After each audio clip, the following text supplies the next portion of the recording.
Meus filhinhos, estas coisas vos escrevo para que não pequeis. E se alguém pecar, temos um advogado para com o Pai, Jesus Cristo, o justo. E ele é a propiciação pelos nossos pecados, e não somente pelos nossos, mas também pelos de todo o mundo. Você já parou para pensar por que a Bíblia diz que Jesus é o nosso advogado? Então, é sobre isso que quero refletir hoje com você. Deus é o justo juiz do mundo inteiro, e sendo Ele justo, nada pode passar impune perante Ele. Todo pecado deve ser punido de forma devida. Ele não julga com parcialidade, e Ele não poderia julgar um crime com misericórdia, porque não seria justo com alguns, porque Ele poderia ter misericórdia de uns, mas de outros não. Mas a justiça é igual para todos. Porque imagine só, quem sofreu ou foi lesado pela atitude de quem está sendo julgado, não estaria vendo justiça caso o juiz tratasse o réu com misericórdia. Pelo contrário, ele veria Deus como injusto, porque a justiça seria a punição devida do acusado. Então, Ele, o Deus Criador, sendo justo, para que a sua natureza justa seja revelada, a justiça precisa ser feita. Não há outra alternativa, a não ser julgar a causa de cada um, dando a punição devida, ou seja, a morte, porque a Bíblia diz que o salário do pecado é a morte. Mas calma que eu estou construindo um raciocínio para chegar no ponto principal que vai fazer toda a diferença. Imagine só um tribunal.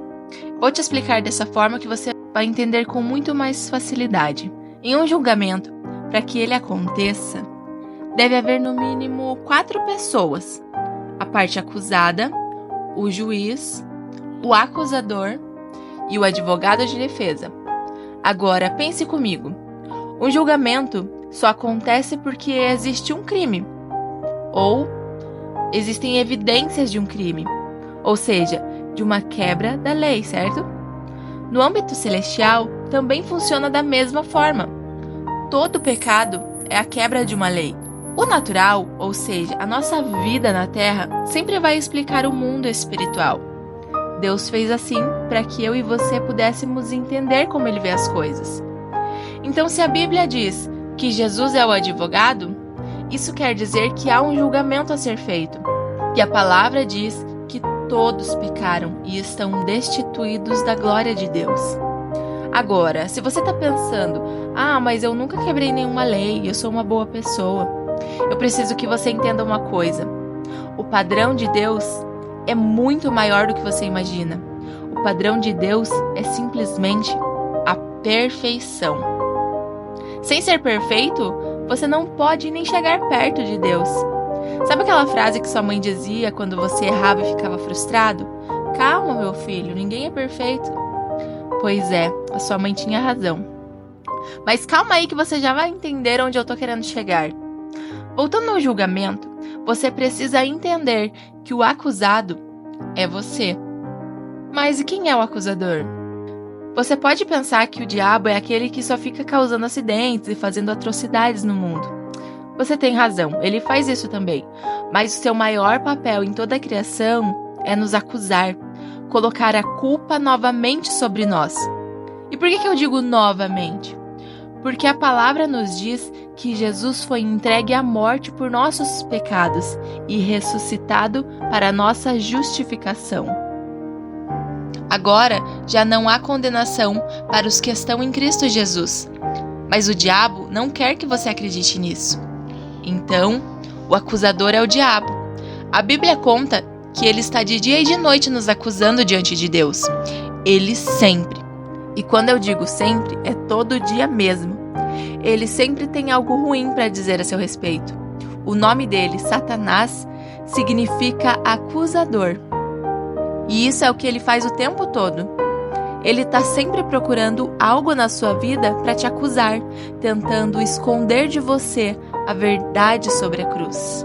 Agora, se por um lado o diabo está te acusando e contando todos os seus erros e suas falhas para Deus, tentando mostrar quão culpado você é pelos seus erros, por outro lado está o seu advogado, Jesus, que é o advogado fiel.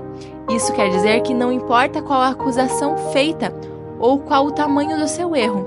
Se você crê em Jesus, ele vai te justificar. Ou melhor, ele já te justificou. Imagine só. O diabo chega pela manhã e fala para Deus: fulaninho aí acabou de sair para trabalhar e já tá todo irado no trânsito. Você vai deixar isso passar? Ou melhor, vou usar outro exemplo que talvez você nem saiba que era proibido e já fez algumas vezes. Se você já perdeu alguém próximo, você certamente durante o velório passou a mão no rosto ou na mão dessa pessoa. Você quebrou uma lei celestial. Outro exemplo de uma lei é que não se pode usar roupas de lã e de linho misturados no mesmo tecido. Pois é. Enfim, se você quiser conhecer essas leis, elas estão no Antigo Testamento. São mais de 600 leis que não poderiam ser quebradas, mas que muitas delas nós quebramos todos os dias. Então, mesmo que você não saiba, você acaba desobedecendo a Deus muitas vezes. É inegável, você é um pecador quando quebra qualquer uma dessas leis. O diabo usa essas leis também para nos acusar. Essas leis na ótica divina não deixaram de existir. Tudo isso não deixou de ser pecado. Deus não muda. Ele é o mesmo ontem, hoje e será eternamente. Mas então o que aconteceu? Como nós podemos fugir da punição divina? Como viveremos se somos tão falhos para cumprir as suas leis? E é aqui que entra a parte mais linda de toda essa história. Algo extraordinário aconteceu. Jesus, ele mesmo sendo um com Deus, se fez homem, deixou a sua glória, deixou o seu trono e se entregou à morte como sacrifício pelo pecado de toda a humanidade. Todo aquele que crê e confessa a Jesus como Senhor e Salvador tem seus pecados justificados, perdoados e será salvo. O justo se entregou pelos injustos. Quando você crê e confessa a Jesus como seu Salvador e Senhor, você nasce como nova criatura e a santidade dele te torna santo. E mediante a todas as acusações que o diabo faz, ele mostra o sangue dele sobre você. Ele mostra que agora você tem a natureza divina dentro de você e te livra da condenação que você merecia por não se encaixar no padrão de perfeição divino.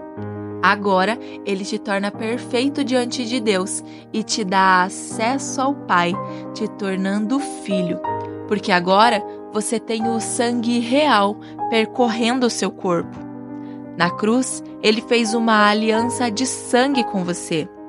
Foi por amor a você que Deus deu o seu único filho, para que todo aquele que nele crê não pereça, não seja condenado, não sofra a ira divina que virá sobre toda a terra, mas tenha a vida eterna.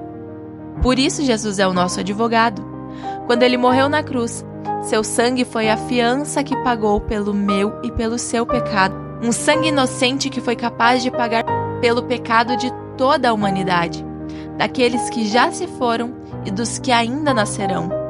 E mesmo que incansavelmente o diabo venha nos acusar diante de Deus e até mesmo para nós mesmos, o sangue de Jesus nos mostra que somos totalmente perdoados. Deus agora olha para o sangue de Jesus sobre você e diz: não encontrei nele nenhuma culpa. O preço já foi pago. O sangue te livra de toda acusação falsa, porque quando Jesus entra na sua vida, já não há mais nenhuma condenação. Tendo sido justificados pela fé, temos paz com Deus por nosso Senhor Jesus Cristo, por meio de quem obtivemos acesso pela fé a esta graça, na qual agora estamos firmes. Então, se você está olhando para si e achando que não merece o perdão de Deus, lembre-se, onde abundou o pecado, superabundou a graça. E se você está ouvindo essa mensagem, você também está entre os chamados para pertencerem a Jesus Cristo. Porque no Evangelho é revelada a justiça de Deus, uma justiça que do princípio ao fim é pela fé, como está escrito: o justo viverá pela fé. Espero que essa mensagem tenha entrado em seu coração e você tenha entendido o amor desse Deus tão lindo e amoroso, que para que você não fosse para o inferno por causa da sua incapacidade, Ele mesmo fez justiça e pagou o preço para que você hoje possa desfrutar da graça e da paz em Cristo Jesus. Através do seu sangue você foi comprado para Ele. Agora você pertence a Ele. Se você gostou desse vídeo, envie para os seus amigos e faça parte dessa família que anuncia as boas novas de Cristo. Até o próximo vídeo.